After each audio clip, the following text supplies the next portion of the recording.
Three things a business should know to succeed long term. One, hiring an accounting professional that has experience in the finance, tax, and accounting industry is guaranteed for success.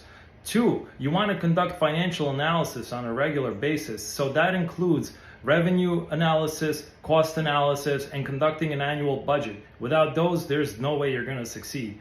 Three, you want to hire somebody that has deep understanding of the tax code. So I would start tax planning before even forming my business to make sure I'm getting into the right entity, just like the right vehicle. For myself, when I drive, I want to make sure that I have the right entity that will be the most efficient for my tax situation and for my business.